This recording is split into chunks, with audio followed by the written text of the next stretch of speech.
Bienvenidos a su espacio Conversamos. Soy Eric Jarquín con un programa más en el que tratamos de hacer patria.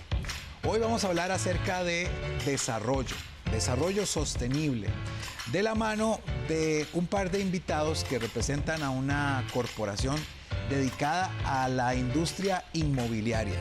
Me acompañan hoy el señor Alfredo Bolio, quien es el director general de la compañía inmobiliaria, y también me acompaña Daniel Villafranca.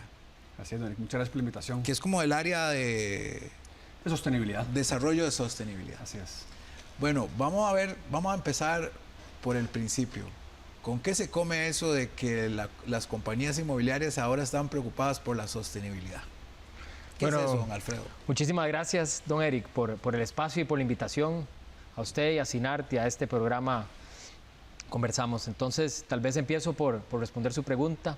Vamos a ver, yo creo que estamos en un mundo hoy donde tenemos enormes retos, y uno de esos retos es cómo estamos dejando el mundo en el que vivimos. En nuestra industria, nosotros en Portafolio Inmobiliario, que somos una desarrolladora y una administradora de activos, venimos hace muchos años conscientes del impacto que nosotros generamos y cómo podemos no solo minimizar ese impacto, sino transformar ese impacto en algo positivo, continuando nuestro giro de negocio, pero convirtiéndolo en algo positivo. Entonces, lo que estamos celebrando en estos días es el primer reporte de sostenibilidad. Es decir, así como hacemos nuestros estados financieros auditados, estamos haciendo los estados no financieros auditados de cuál es nuestro impacto en sostenibilidad, y verdaderamente esto nos pone la línea base de dónde estamos hoy, y a partir de aquí cómo podemos ir mejorando, cómo podemos seguir impactando en los ámbitos ambientales, sociales y económicos de nuestra sociedad. Ahora, la consulta es, ¿este reporte que ustedes generan tiene que ver con la situación de toda la industria o solo de los proyectos que ustedes han venido desarrollando? Don Daniel. Sí, bueno, como decía ahora Alfredo, nosotros diseñamos, construimos y operamos activos inmobiliarios, y lo que nos hemos dedicado muchos años y mucho esfuerzo es identificar los impactos de nuestros proyectos. ¿Cuál es el impacto de la construcción de nuestros activos y cuál es el impacto ambiental y social y de gobernanza de la operación de estos proyectos? Bueno, pero hablemos como en términos un poquito más aterrizados para que la gente nos entienda. Esos proyectos a los que ustedes se refieren, ¿de qué se trata? ¿Centros comerciales? ¿Grandes edificios? ¿Qué es lo que ustedes construyen? Claro, bueno, desarrollan. Claro, muy importante empezar por ahí. Vamos a ver, como le decía, somos una desarrolladora y una administradora de activos, y estamos en 4 giros de negocio. Estamos en el sector comercial, en el sector residencial, en el sector de oficinas y en el sector industrial. En esas 4 áreas, y en todo el país, pero muy enfocados definitivamente en el gran área metropolitana. Entonces, tenemos proyectos de todo tipo. Nos encantan los proyectos de uso mixto. Entonces, entre más mixto sea el proyecto, mejor. Y ahí hemos ido evolucionando y desarrollando proyectos típicamente de largo plazo y de gran escala. Cuando usted se refiere a uso mixto, ¿a qué se refiere? ¿Que es como donde uno puede vivir y también puede tener el negocio, el comercio? ¿Qué es eso de uso mixto? Tal cual, sí, efectivamente. Como le decía, estamos en esos 4 giros y nos gusta mezclar todos esos más todo lo demás que podamos. Es decir, nos encanta hacer proyectos donde haya componente comercial, componente de oficinas, componente residencial, hospitales, universidades, cines. Es decir, entre más diversos sean los proyectos, más nos gustan, porque sentimos que verdaderamente estamos impactando la transformación de las ciudades a través del desarrollo que generamos. Bueno, uno pensaría que quienes desarrollan infraestructura de este tipo hacen una loquera ahí para llamar la atención, que todo el mundo diga, ¡ay, qué bonito! Y hacen aquello y se van. Pero por lo visto no, ustedes están tomando en cuenta el impacto que esta infraestructura puede generar, sobre todo en el medio ambiente. Cuénteme un poquito de esos parámetros, el ambiental, el social. Tal vez, Daniel, me decís un poco. Por supuesto. Nosotros, como usted decía, tenemos una visión de largo plazo. Entonces sabemos que vamos a estar en ese contexto por muchos años. Entonces, desde el principio tratamos de ubicar y mapear esos impactos. En el punto de vista ambiental, los proyectos tienen huellas ecológicas, ¿verdad? En el tema del agua, de la energía, de la generación de residuos, del hogar de efecto invernadero y de la biodiversidad. En la parte social tenemos evidentemente impactos sobre nuestros público interno, ¿verdad? Sobre la calidad de vida de nuestros colaboradores, sobre las comunidades a donde operamos y así sucesivamente. Entonces el objetivo ¿verdad? Lo que empezamos a trabajar hace el 2019, hicimos un proceso participativo para entender con información dura cuáles son esos impactos y cómo podíamos establecer prácticas para minimizarlos, desde el punto de vista ambiental, social y de gobernanza. Ahora, esto me imagino que se trabaja muy de la mano con los municipios, ¿verdad? De pronto las municipalidades tienen alguna injerencia en qué se puede y qué no se puede construir. Hay áreas protegidas, por ejemplo, o hay zonas reservadas. Sé que las municipalidades tienen, por ejemplo, planes reguladores que establecen qué se puede y qué no se puede hacer. Claro, sí, vamos a ver, yo creo que entrando en ese tema de planes reguladores, yo creo que el espíritu de los planes reguladores es extraordinario, puesto que lo que hace es un ordenamiento del desarrollo. Lastimosamente, el proceso de los planes reguladores ha sido un poco engorroso. Hoy no todas las municipalidades tienen planes reguladores y en el fuera del gran área metropolitana, muy pocas. Y dentro del gran área metropolitana, estamos hablando de probablemente el 50%. Entonces, ya ahí, digamos, tenemos algunos retos y aún así, aquellos que tienen planes reguladores, algunos están un poco desactualizados porque es muy engorroso el proceso de la actualización. Es decir, el mundo camina muy rápido y a veces nuestros planes reguladores no tanto. Pero entonces, pero aterrizando su pregunta, efectivamente nosotros tenemos un proceso muy importante con el gobierno central, de toda la parte de permisología, digamos que está centralizada, y toda una parte del gobierno local. Entonces, efectivamente, todos esos trabajos que menciona Daniel, que hacemos en los distintos ámbitos, todos son canalizados y coordinados con el ente rector en cada una de esas áreas. Bueno, quiero seguir hablando de este tema. Vea, le voy a preguntar algunas cosas que de pronto se salen un poco del estudio, pero me interesa que ustedes me lo aclaren porque veo que ustedes están metidos completamente en el tema. Pero voy a hacer estas consultas cuando regresemos de la pausa. Estás viendo Conversamos.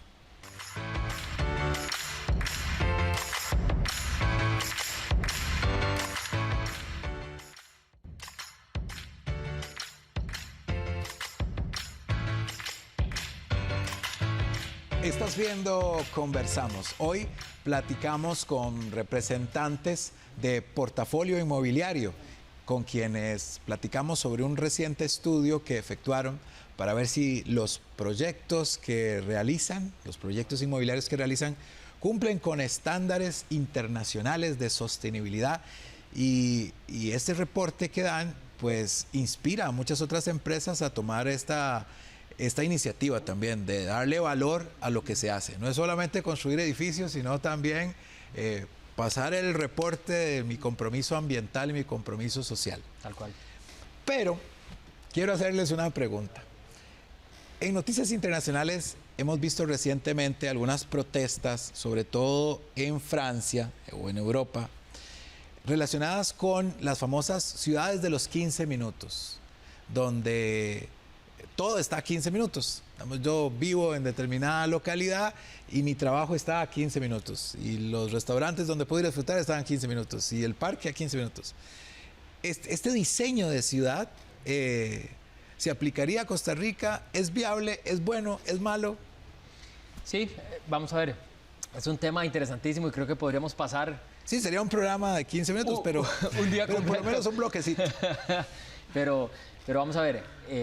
El espíritu o la lógica detrás de estas ideas de la ciudad de 15 minutos o 20 minutos, dependiendo de la localidad donde estemos, así lo denominan, es poder tener, digamos... Sí, bueno, con las presas de Costa Rica sería ciudades de hora y media, ¿verdad? Sí, pero la lógica, o el espíritu detrás de eso es cómo creamos un espacio donde a 15 minutos o 20 minutos podamos resolver nuestras vidas. Esa es la lógica. Y darle una mejor calidad de vida y una mayor conveniencia a la población. Eso es lo que se anda buscando. Evidentemente, en ciudades, en metrópolis tan importantes como la que usted mencionaba, como lo es París, que ha sido un gran impulsor de este tema, eso es lo que se anda buscando. Entonces, evidentemente hay un cambio estructural. Entonces, no solo empieza por el planeamiento, qué se permite hacer, porque ya aquellas ideas, digamos, de ciertas ciudades americanas donde se trabajaba en un lugar, se estudiaba en otro lugar, se vivía en otro lugar, se hacía ocio en otro lugar, eso queda en el pasado y más bien se mezcla todo en burbujas donde uno pueda solucionar su vida entera en 15 minutos o 20 minutos y únicamente sale de ahí para temas de ocio durante el fin de semana o paseos o lo que fuese. Yo creo que eso ha agarrado muchísima atracción en diferentes partes del mundo, pero ese cambio conceptual evidentemente trae cambios en la forma de hacer las cosas. Entonces, ¿qué cambios vienen sucediendo? Se le da prioridad al peatón y ya no al vehículo. Se le da mucho más prioridad a lo que son movilidad sostenible, a las bicicletas, ciclovías a los y todo este tipo de... que a los vehículos o a los transportes típicos de taxis y demás. Entonces, como buenos seres humanos, ¿verdad? Somos un poco resistentes al cambio y eso ha generado evidentemente una efervescencia en esta transformación de las ciudades. Pero cada vez más lo vemos sucediendo con más celeridad y con más, con más puntual en diferentes partes del mundo. Y en nuestros proyectos de uso mixto que le comentaba, queremos tratar de simular algo así. Por ahí va. Así es. Yo había estudiado el tema de las ciudades inteligentes, que es un principio que va por acá, ¿no? El hecho que la ciudad tuviera también áreas boscosas y que me permitiera desconectarme un poquito de tanta pared de cemento, pero que no me costara tanto ir al trabajo, que no tuviera que perder 2 horas de mi día para poder llegar hasta mi trabajo, sino que el trabajo me quedara cerca y cómo se empieza a construir una ciudad. Pero veo que ustedes en el estudio que desarrollan están apuntando hacia el futuro, están queriendo ser una empresa responsable y empiezan a buscar ese tipo de soluciones. En el estudio, ¿qué encontraron ustedes como puntos favorables de su organización que están apuntando al futuro y que podrían ser maravilloso ejemplo para otras empresas? Por supuesto. Yo creo, Eric, que todos soñamos con estas ciudades, ¿verdad?, verdes, interconectadas, eficientes, y es una labor de todas las partes poder construir esa visión.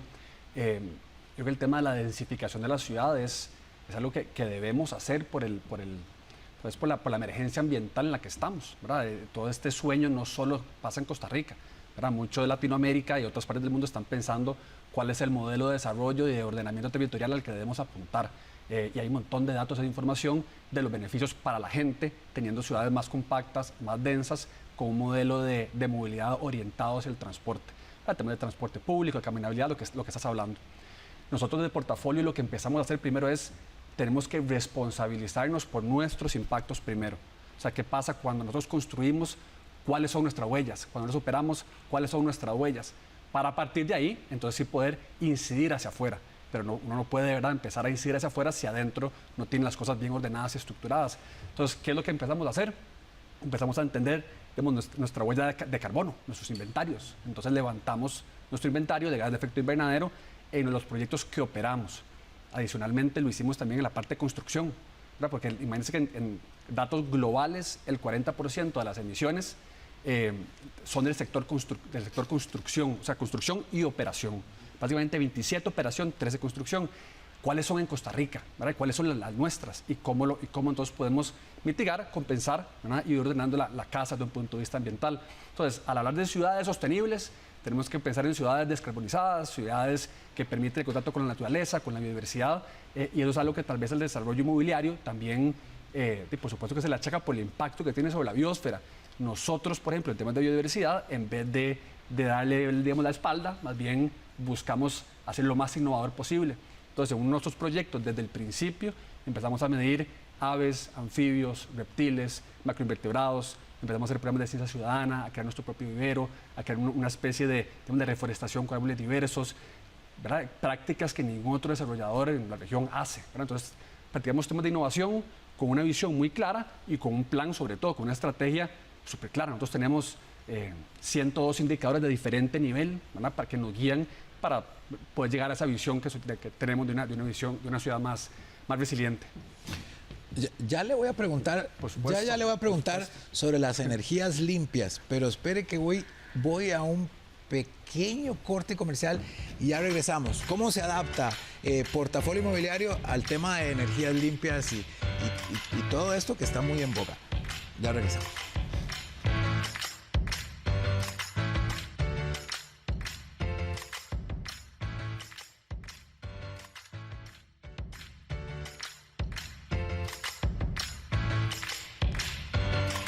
Estás viendo Conversamos.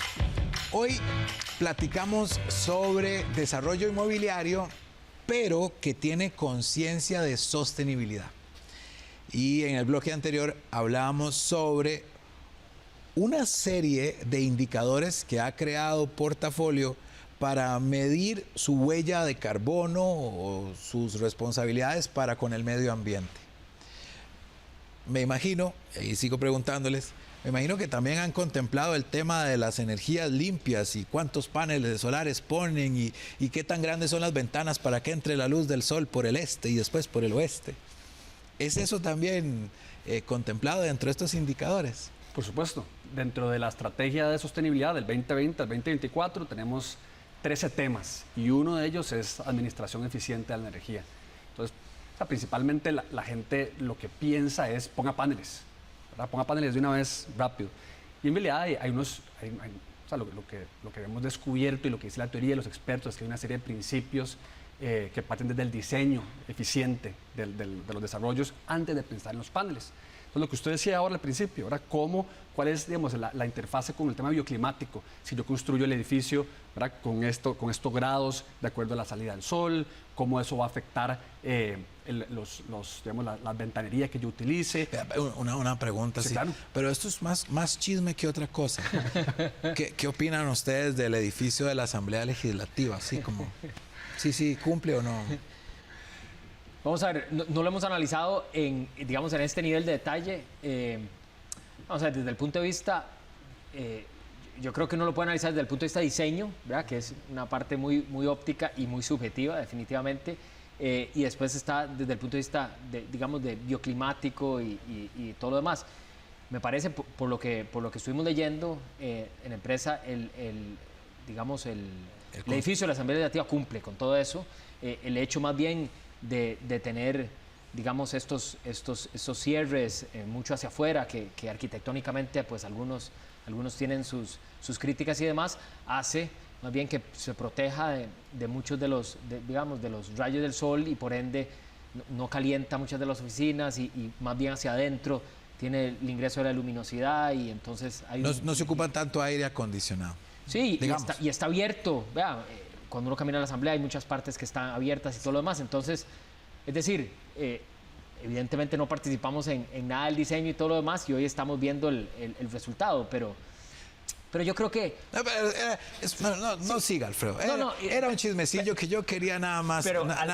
A lo que iba a llegar sé que tiene unas pozas muy lindas en invierno y para ir a nadar y todo. Pero bueno, dejémoslo ahí. Mejor concentrémonos en Portafolio. Hablaste de 13 indicadores. 13 temas. 13 temas. Sí. Me encantaría tal vez que pudiéramos recapitularlos muy por encima porque ya no nos da chance, pero hablamos, por ejemplo, del tema de responsabilidad de carbono neutralidad. Sí. Hablaste un poco también de responsabilidad para con la fauna o la vida silvestre. Hablamos recientemente del tema energético, pero ¿qué más hay ahí entre esos temas? Pues, bueno, tenemos 4 pilares y 13 temas. Okay. El primer pilar, que es empatía colectiva, trabaja los temas sociales, ¿verdad? Entonces, todo lo que tiene que ver con desarrollo, retención y atracción del talento, el tema de salud y seguridad en el trabajo y relación con los vecinos, actores de la comunidad. Después tenemos operación circular, que ya es como la operación de los proyectos en sí, y ahí trabajamos agua, energía, residuos y gases de efecto invernadero, ¿verdad? Y son los otros 4 temas. Entonces viene la parte constructiva, ¿verdad? Que también son unas huellas parecidas, agua, energía, residuos, a eso le sumamos materiales de construcción y las certificaciones internacionales, ¿verdad? Que auditan que todo lo que estamos haciendo sea, ¿verdad? Totalmente, o sea, cada cero cuenta.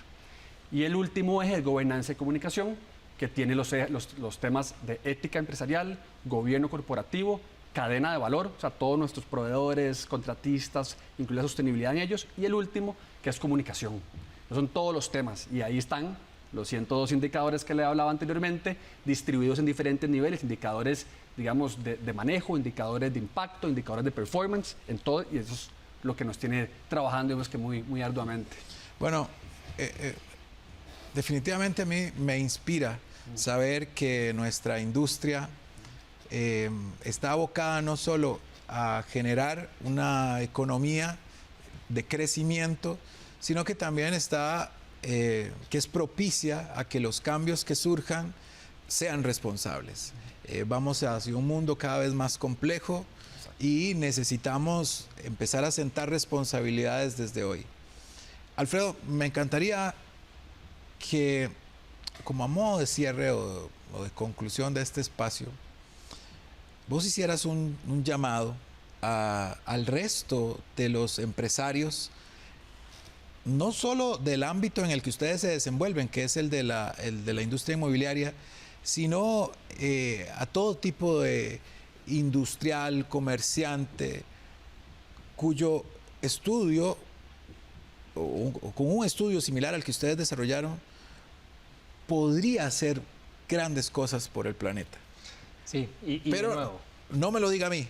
Sí. Usted, don Alfredo, le va a hablar directamente a la cámara. Buenísimo. Y empezar de nuevo agradeciendo el espacio. Nosotros estamos emocionadísimos de tener este primer reporte de sostenibilidad. Hemos trabajado arduamente la empresa completa para estar en este nivel y poder lanzar este primer estado no financiero auditado. Pero estamos claros que este es solo el inicio de un camino largo, no solo que tenemos nosotros la responsabilidad de integrar a toda nuestra cadena de valor, porque el impacto verdaderamente se genera cuando tenemos a toda la cadena de valor pensando y actuando de esta manera, sino motivar y que esto sea la motivación para que el resto de las empresas, no solo nuestro sector, como lo decía don Eric, sino del país entero, se matriculen con este tema, porque al final del día lo que queremos es dejar un mejor país y una mejor ciudad y un mejor mundo para las nuevas generaciones, un poco mejor de lo que nosotros no lo encontramos. Y precisamente este esfuerzo no puede ser aislado, no puede ser una iniciativa esporádica de alguna compañía o alguna organización. Incluso no es un esfuerzo que se limita a un ministerio o a un gobierno determinado.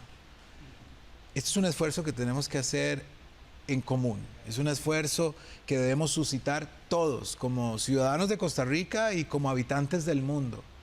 Es necesario que conversatorios como este, en el que hemos hablado muy poco sobre indicadores, se repita en todos los lobbies posibles para que nuestra industria, nuestros empresarios, nuestro Estado esté pensando de forma sostenible. Tenemos una meta y es el 2030. Los invito a sumarse a iniciativas como esta, imitarlas, seguirlas, para poder hacer de este un mundo mejor. Soy Eric Jarquín, gracias por haber estado en Conversamos. Gracias a mis invitados, don Alfredo Bolio y Daniel Villafranca, quienes nos acompañaron el día de hoy. Y a ustedes también, muchas gracias. Esto es Conversamos.